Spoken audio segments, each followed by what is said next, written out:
Hello students, welcome to another video for series जिसमें हम लोग जेईई एडवांस 2026 के पेपर 1 के मैथमेटिक्स सेक्शन के क्वेश्चंस को डिस्कस कर रहे हैं।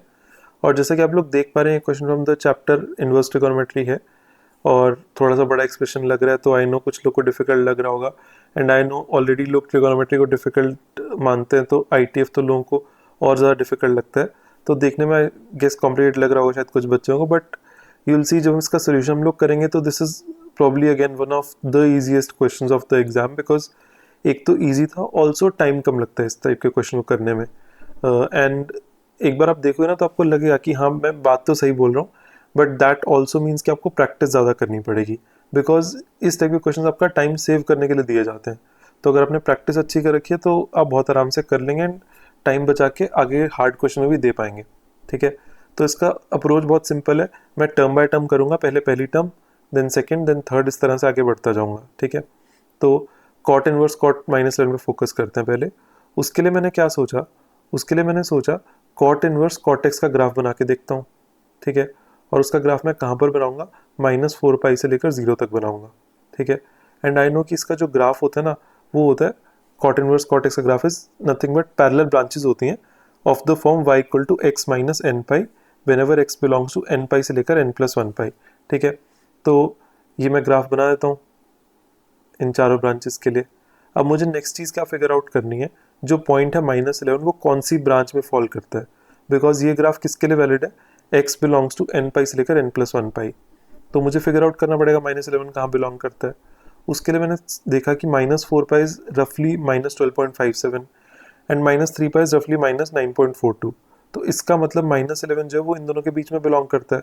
तो मुझे ब्रांच मिल गई -11 की, विच इज़ नथिंग बट -4 पाई से -3 पाई वाली। ठीक है, और इसमें जो इक्वेशन आएगी वो होगी x माइनस -4 पाई।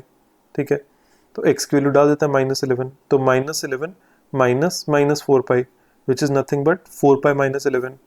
तो पहली टर्म तो सिंप्लीफाई होकर आ गई 4 पाई -11। ठीक है, अब अगली टर्म पे चलते हैं।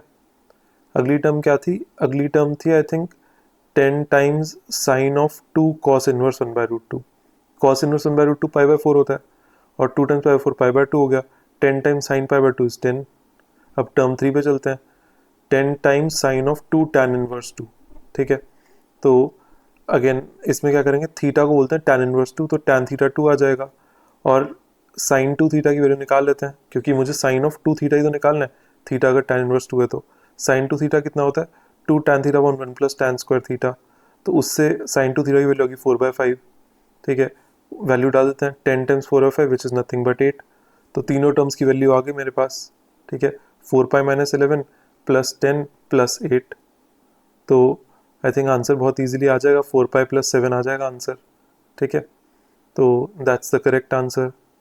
सो आपने देखा कितना आराम से क्वेश्चन हो गया, मतलब बहुत कम टाइम लगा। आई नो मैंने यहाँ पे थोड़ा ज़्यादा टाइम आपको समझाने में लगा दिया, क्योंकि शायद कुछ लोग फर्स्ट टाइम ग्राफ देख रहे होंगे या देखा भी होगा तो समझने में टाइम लग गया होगा। तो प्रैक्टिस करोगे तो बहुत आराम से आप कर सकते हैं इसको विद इन, अगेन ये question within a minute या मिनट एंड हाफ आराम से हो सकता था। एंड ईजी क्वेश्चन था, टाइम सेविंग एंड डेफिनेटली होने वाला गारंटेड मार्क्स टाइप का क्वेश्चन था। Because cot inverse cot 11 cot -11 इस टाइप का एग्जैक्टली तो एनसीईआरटी में नहीं है, बट सम वॉट क्लोज तो है इस टाइप की चीज़ें ना एनसीईआरटी में।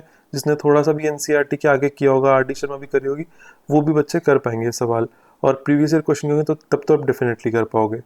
तो all in all a good question and easy question and time saving question. So thank you student, that's it for this video. मिलते हैं अगले वीडियो में। Bye bye, take care and all the best.